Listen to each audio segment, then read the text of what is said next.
तो नमस्कार दोस्तों, मैं सुधीर तिवारी एक बार फिर से आप लोगों को अपने यूट्यूब चैनल एजुकेशनल अकेडमी में स्वागत लेके उपस्थित हूँ हिंदी विषय के साथ। और आइए हम लोग आज फिर हिंदी के बारे में देखते हैं। हम लोग कल व्यंजन पढ़ लिए थे। हम लोग का स्वर और व्यंजन वर्ण समाप्त हो गए हैं। तो हम लोगों ने पहले देखा भाषा के बाद हम लोग भाषा की इकाई देखे, ध्वनि और वर्ण को हम लोग विस्तार में पढ़े। और वर्णों में जो और जानकारी आप लोगों को आवश्यक लगे उसको हमारे कमेंट बॉक्स में लिखिएगा। मैं वर्णों के बारे में उससे जो आप लोग लिखेंगे उसके बारे में भी जानकारी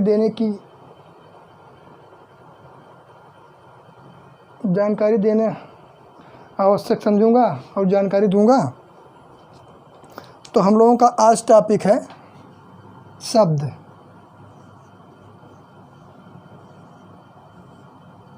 हम लोग वर्ण पढ़ लिए हैं तो हम लोगों को शब्द पढ़ना है। अब शब्द क्या होते हैं भाई, बताइए आप लोग। आप सभी लोग बताइए शब्द क्या होते हैं।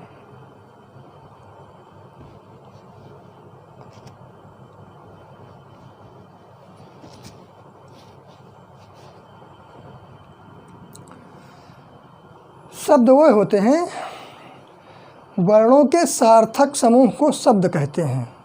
वर्णों के सार्थक समूह को शब्द कहते हैं। जैसे कमल,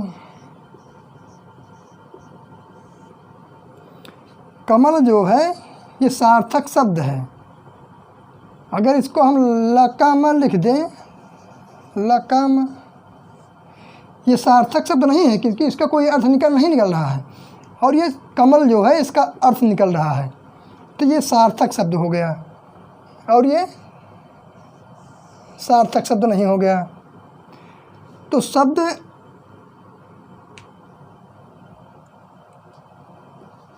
वर्णों के सार्थक समूह को, जिससे अर्थ निकले कुछ, उसी को शब्द कहते हैं। वर्णों के सार्थक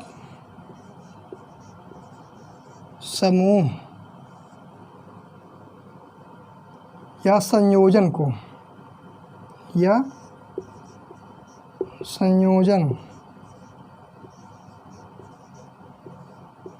को शब्द कहते हैं। शब्द कहते हैं। जैसे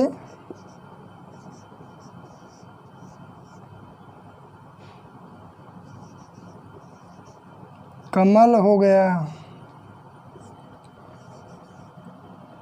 कलम हो गया। अब कलम को हम कलम कहने से समझ ले रहे हैं कि कलम होती है। ये जो हम लिए हैं कलम है। इसको हम अगर लकम लिख दें, लकम, अगर लकम लिख दें तो लकम का कोई अर्थ नहीं रह जाता है, कोई सार्थकता इसकी सिद्ध नहीं होती है। इसलिए लकम जो है ये सार्थक नहीं है, वर्णों का सार्थक समूह नहीं है। समूह तो है वर्णों का लेकिन सार्थक समूह नहीं है। कमल जो है, कमल ये सार्थक समूह है। कलम जो है ये भी सार्थक, क्योंकि इन वर्णों के समूह को जो हम एकत्रित कर रहे हैं तो इससे अर्थ निकल रहा है। कुछ न कुछ हमको इससे अर्थ दिखाई दे रहा है। तो यही हुआ, वर्णों के सार्थक समूह को शब्द कहते हैं। अब आप लोग इसको लिख लिए होंगे, इसको मैं मिटा दे रहा हूँ।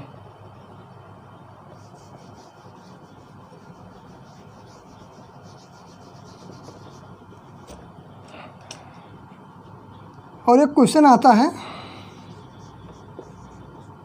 भाषा की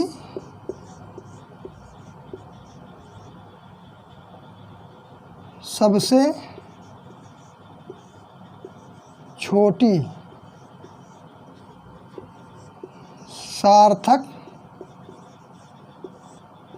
इकाई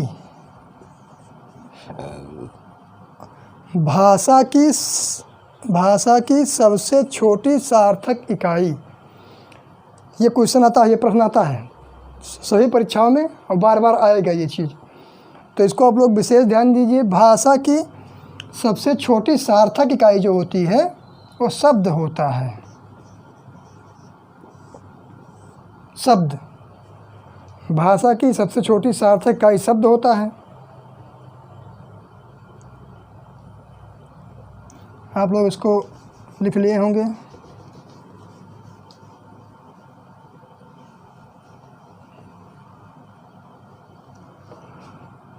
अब शब्द मुख्यतः दो प्रकार के होते हैं।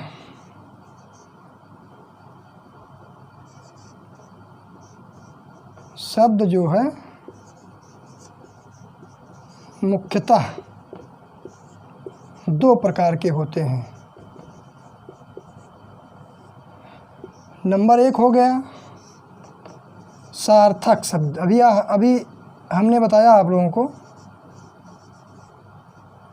सार्थक शब्द। नंबर दो हो गया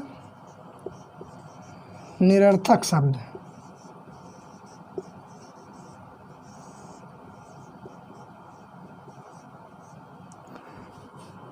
शब्द मुख्यतः दो प्रकार के होते हैं, सार्थक शब्द और निरर्थक शब्द। सार्थक शब्द हम लोग अभी देखें, जैसे कमल हो गया,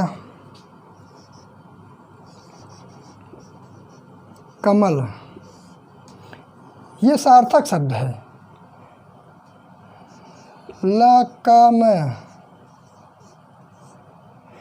ये कोई शब्द नहीं है, ये निरर्थक शब्द हो गया। तो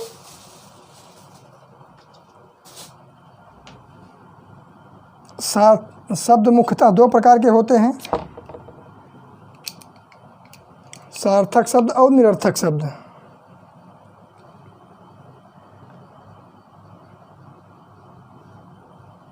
अब जैसे इसके साथ आ गया खाना,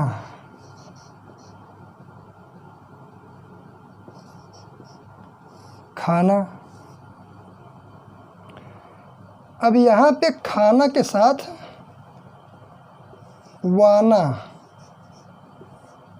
वाना तो कोई शब्द है नहीं भाई। खाना तो समझ में आ रहा है, लेकिन वाना कोई शब्द नहीं है। तो ये निरर्थक शब्द सार्थक शब्दों के बाद आगे या पीछे लगने वाले शब्द होते हैं। जैसे यहाँ पे खाना, वाना, पानी, वानी। ये वाणी शब्द जो है ये निरर्थक शब्द है, इसका कोई मतलब नहीं है, लेकिन सार्थक शब्द के साथ लग जा रहा है। सार्थक शब्द इसमें पानी हो गया, निरर्थक शब्द इसमें वाणी हो गया। तो शब्द मुख्यतः दो प्रकार के होते हैं, सार्थक शब्द और निरर्थक शब्द। तो इसको आप लोग लिख लीजिए।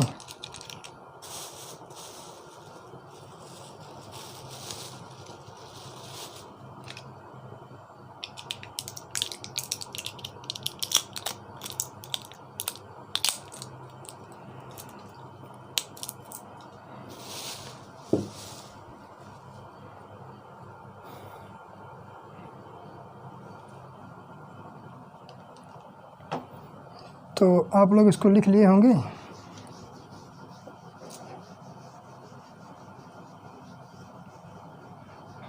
अब हम लोगों को इसके बाद जो पढ़ना है, सार्थक शब्द के बारे में पढ़ना है।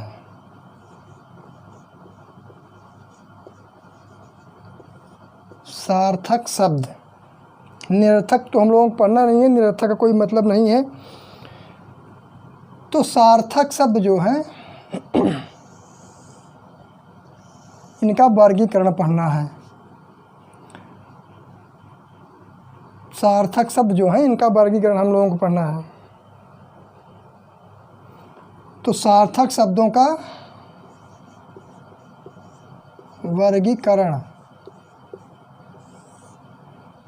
सार्थक शब्दों का 5 प्रकार से वर्गीकरण किया जा सकता है। 5 प्रकार।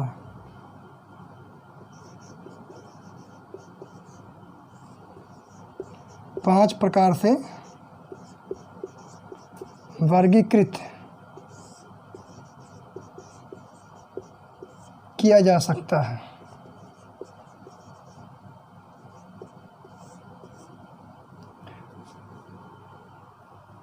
कौन कौन से 5? आइए देखते हैं हम लोग। नंबर 1 हो गया रचना या बनावट के आधार पे, बनावट के आधार पर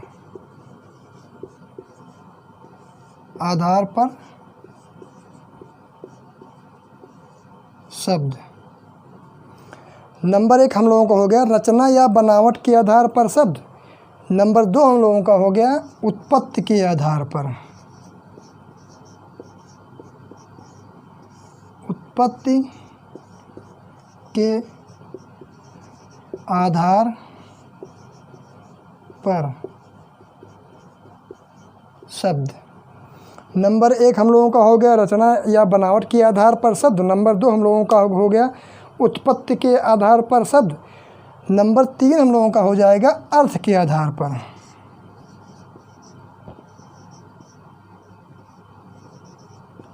अर्थ के आधार पर शब्द। नंबर 4 हम लोगों का हो जाएगा प्रयोग के आधार पर, प्रयोग के आधार पर शब्द। नंबर 5 जो हम लोगों का हो जाएगा, नंबर 5 जो हम लोगों का हो जाएगा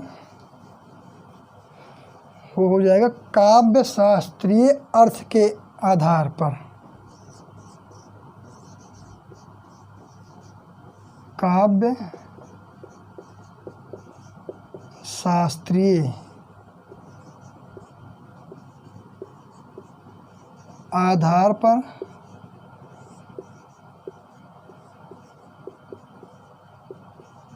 शब्द। तो आप लोग इसको नोट कर लीजिए। नंबर 1 हो जाएगा रचना के आधार या रचना या बनावट के आधार पर शब्द।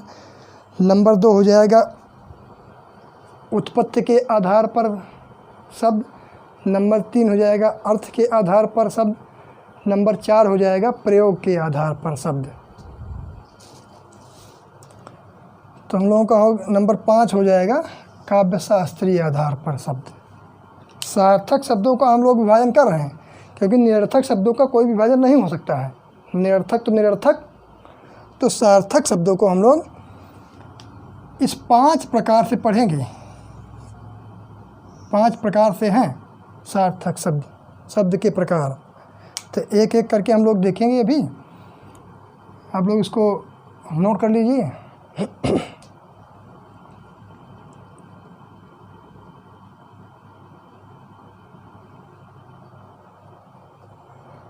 हम लोगों का शब्द स्टार्ट हो गया है, तो शब्द हम लोग यहाँ से काफ़ी ज़्यादा अच्छे क्वेश्चन आते हैं, तो इसको भी विशेष ध्यान दे के पढ़ेंगे हम लोग और देखेंगे, एक एक करके देखेंगे।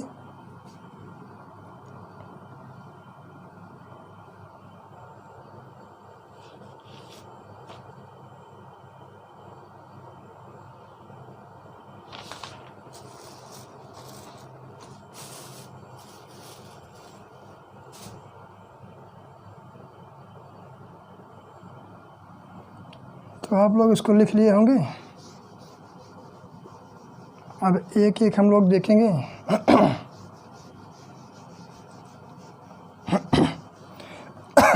सॉरी,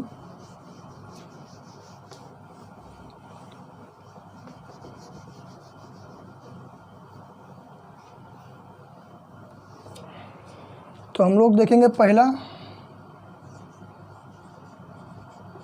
रचना या बनावट के आधार पर, बनावट के आधार पर शब्द। रचना या बनावट के आधार पर शब्द।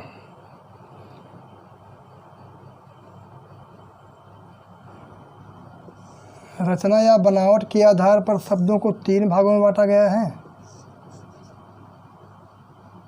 नंबर 1 रूढ़ शब्द। नंबर 2 यौगिक शब्द।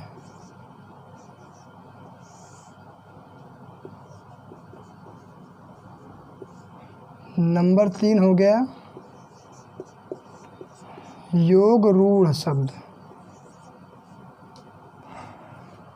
रचना या बनावट के आधार पर हम लोग 3 भागों में बांटे हैं इसको।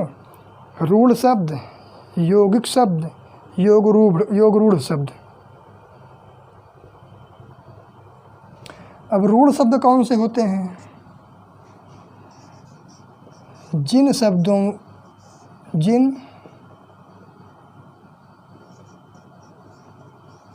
शब्दों का विभाजन नहीं हो सकता।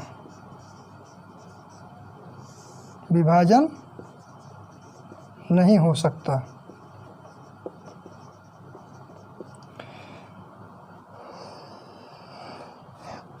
या प्राचीन काल से ही इसी तरह प्रयोग आते हैं।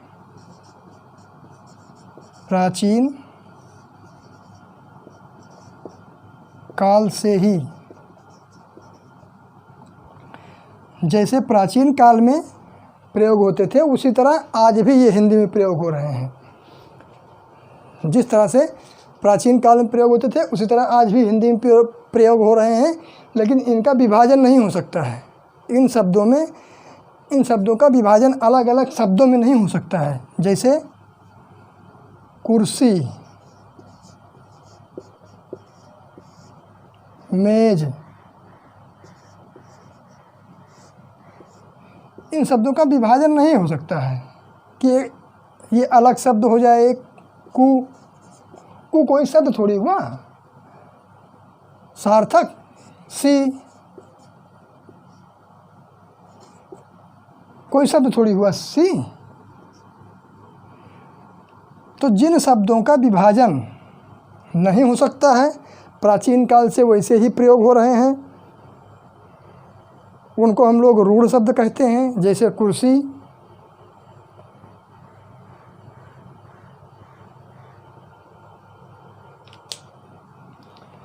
यौगिक शब्द हम लोगों का जो है, यौगिक शब्द इसमें एक ही भाषा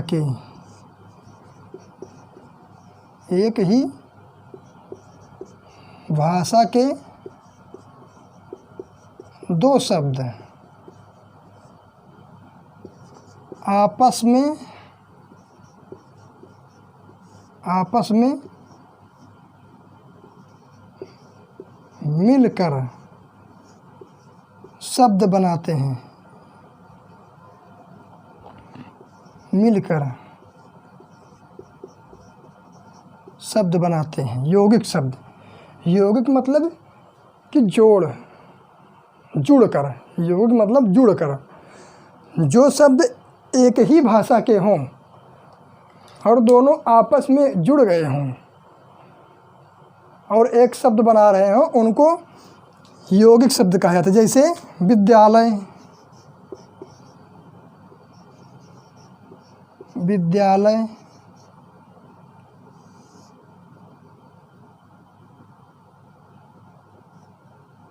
हिमालय,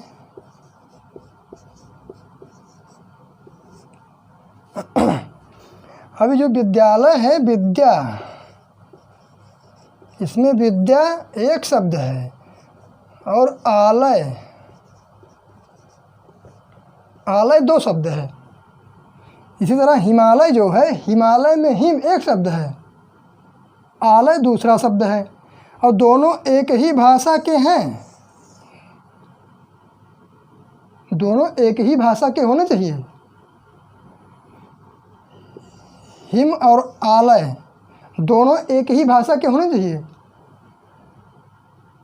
यौगिक शब्द एक ही भाषा के दो शब्द आपस में मिलकर एक शब्द बनाते हैं, उनको यौगिक शब्द कहते हैं। तो हम लोगों का हो गया रूढ़ शब्द, यौगिक शब्द। अब हम लोगों का एक और बचता है योग रूढ़।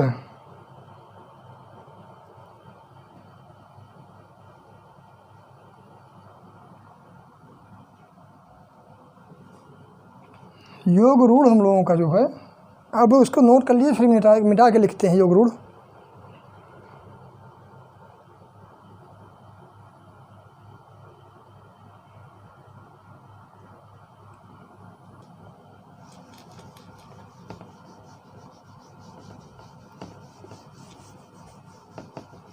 योग रूढ़ जो है, इसको एक नाम से और जाना जाता है, समास रूढ़।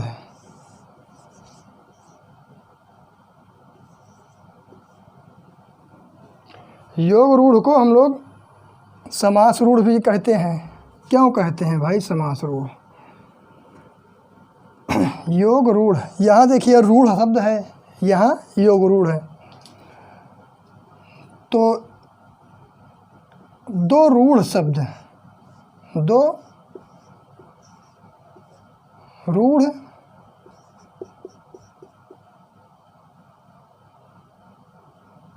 शब्द, दो रूढ़ शब्द मिलकर शब्द बनाते, शब्द बनाएं, शब्द, दो रूढ़ शब्द मिलकर एक शब्द बनाएं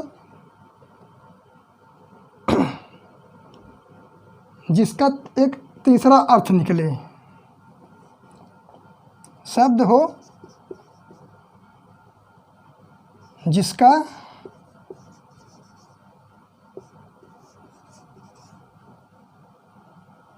तीसरा शब्द हो, तीसरा अर्थ हो, समास रूढ़। समास रूढ़ में दो रूढ़ शब्द मिलकर एक तीसरा अर्थ देने लगते हैं, एक तीसरा शब्द बना देते हैं, तो उसको समास रूढ़ भी कहते हैं। इसमें जो है बहुब्रीहि समास के, बहुब्रीहि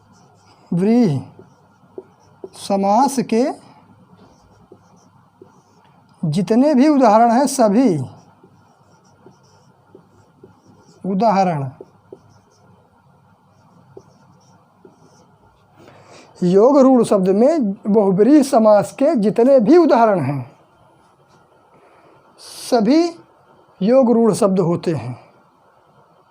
अब यहाँ से एक ट्रिक हम लोगों को और पता लग जाएगी कि बहुब्रीहि समास में योग रूढ़ शब्द होते हैं, योग रूढ़ शब्द में बहुब्रीहि समास होते हैं। जैसे दशानन, दशानन, जैसे लंबोदर, ये सब योग रूढ़ शब्द हो गए। एक तीसरा अर्थ दे रहे हैं, दशानन मतलब रावण, बहुब्रीहि समास इसमें। तो हम लोगों का जो है रचना या बनावट के आधार पर, रचना या बनावट के आधार पर शब्दों को तीन भागों में बांटा गया है। रूढ़ शब्द, यौगिक शब्द और योग रूढ़ शब्द। रूढ़ शब्द जो शब्द, जिन शब्दों में विभाजन नहीं हो सकता है, ये शब्द जैसे थे पहले वैसे आज भी प्रयोग हो रहे हैं, इसमें विभाजन नहीं हो सकता है रूढ़ शब्दों में, तो उनको रूढ़ शब्द बोला जाता है। यौगिक शब्द एक ही भाषा के दो शब्द, एक ही भाषा के दो शब्द मिलकर जो शब्द बनाते हैं उसे यौगिक शब्द कहते हैं। जैसे हिमालय, लंबोदर। योग रूढ़ शब्द, योग रूढ़ शब्द को समास रूढ़ शब्द भी कहते हैं। दो रूढ़ शब्द आपस में मिलकर तीसरा शब्द बना देते हैं। उसको योग रूढ़ शब्द कहते हैं। तो हम लोगों का रचना या बनावट के आधार पे 3 विभाजन हो गया शब्दों का, रूढ़ शब्द, यौगिक शब्द, योग रूढ़ शब्द। तो आप लोग शायद इसको समझ गए होंगे, उसको लिख लीजिए।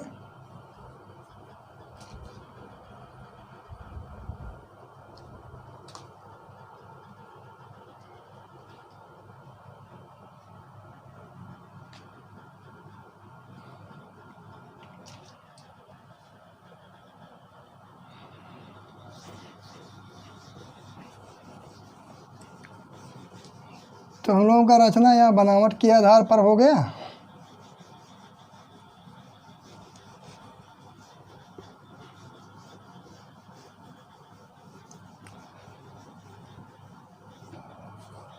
शब्द हम लोगों का रचना या बनावट के आधार पर हो गया।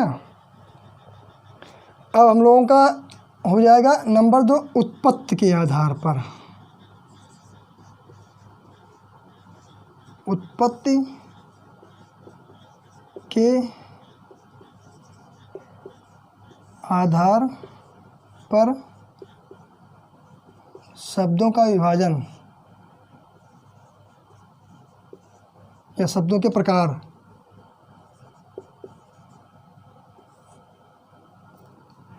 उत्पत्ति के आधार पर, उत्पत्ति के आधार पर अगर पूछ लेगा उत्पत्ति के आधार पर कितने भागों में बांटा गया है, तो उत्पत्ति के आधार पर 5 भागों में बांटा गया है। इसको आप लोग नोट कर लीजिएगा। नंबर 1 हो जाएगा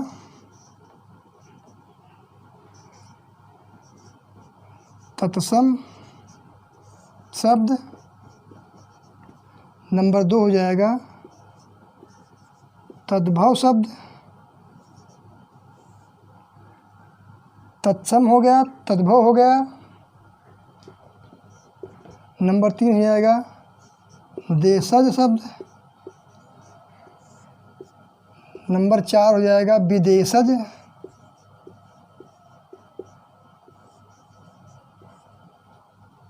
नंबर 5 हो जाएगा संकर शब्द।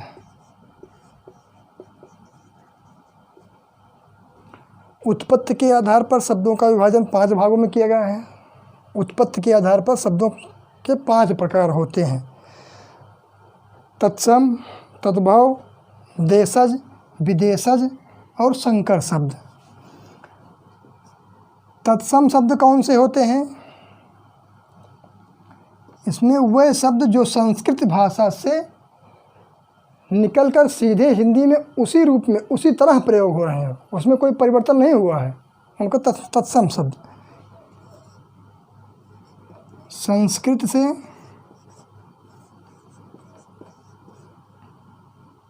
सीधे हिंदी में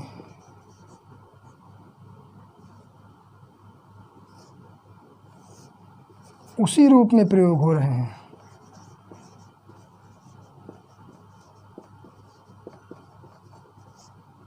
प्रयोग हो रहे हैं।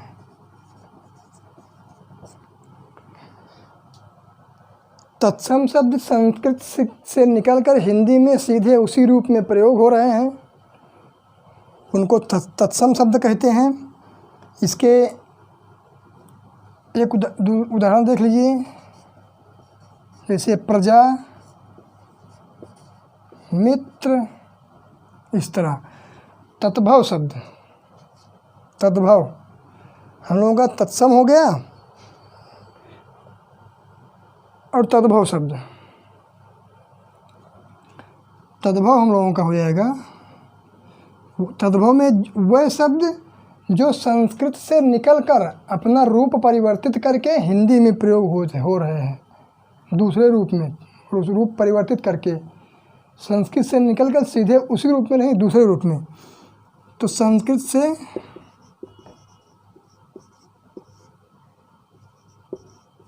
निकलकर रूप बदलकर, रूप परिवर्तन कर बदलकर हिंदी में प्रयोग हो रहे हैं। संस्कृत भाषा से निकलकर हिंदी भाषा में रूप बदलकर प्रयोग हो रहे हैं, उनको तद्भव शब्द कहते हैं। जैसे भैंस, गाय, जैसे भैंस हो गया, गाय हो गया। देशज शब्द कौन से हैं? देशज शब्द वह शब्द हैं जो गाँवों में जन्म लेते हैं। गाँव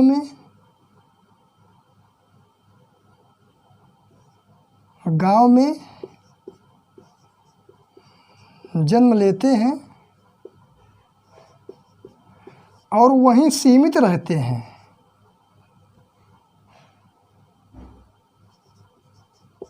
वहीं सीमित रहते हैं। गांव में जन्म लेते हैं और वहीं सीमित रहते हैं। वह शब्द देशज शब्द कहलाते हैं। शुद्ध देसी शब्द जिनको बोला जाता है। जैसे शब्द हो गए मेहरारू, मनसेधु, ये सब मेहर, ये सब देशज शब्द हैं। गांव में उत्पन्न हुए हैं और वहीं सीमित हैं। विदेशज शब्द जो हैं, जो विदेशी भाषा से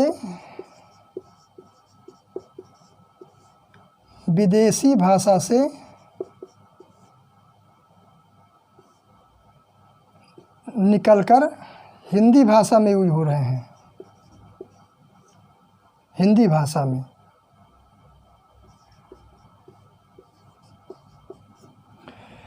विदेशज शब्द वह शब्द होते हैं जो विदेशी भाषा से निकलकर हिंदी भाषा में प्रयोग हो रहे हैं, हिंदी भाषा में आ गए हैं, समाहित हो गए हैं, उनको विदेशज शब्द बोलते हैं। इनको एक नाम और बोलते हैं आगत शब्द। आगत शब्द। तो हम लोगों का तद्भव हो गया, तत्सम हो गया, देशज हो गया, विदेशज हो गया। हम लोगों का संकर शब्द बचा है। वह शब्द जो दो भाषाओं के शब्दों से मिलकर बने हैं। जैसे एक अंग्रेजी भाषा के, एक हिंदी भाषा के, दोनों भाषाओं के शब्दों से मिलकर जो शब्द बने हैं उनको संकर शब्द कहते हैं। दो अलग अलग भाषाओं से एक शब्द बन रहे हैं। दो अलग अलग भाषाओं के शब्द जो हैं वो मिलकर एक शब्द बना रहे हैं, उसको संकर शब्द कहते हैं।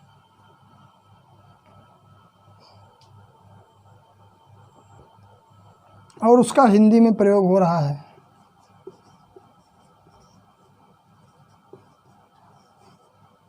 दो अलग अलग भाषाओं से एक शब्द बनकर हिंदी में प्रयोग किए जा रहे हैं, वह संकर शब्द कहलाते हैं।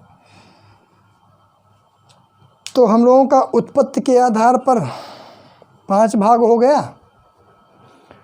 तत्सम शब्द, तद्भव शब्द, देशज, विदेशज, संकर शब्द। और हम लोग इसको देख भी लिए कि कौन कौन से शब्द कौन कौन से हैं। तो अब हम लोगों को अब आज की क्लास यहीं तक। कल वाले लेक्चर में इसके आगे हम लोग पढ़ेंगे। और वीडियो को लाइक करिए, आप लोग सब्सक्राइब करिए, शेयर करिए, दोस्तों के भेजिए। यही आप लोगों से मैं अपेक्षा करता हूँ कि आप लोग ये सब करेंगे। तो इन्हीं बातों के साथ मैं अपनी वाणी को विराम देता हूँ। जय हिंद, जय भारत।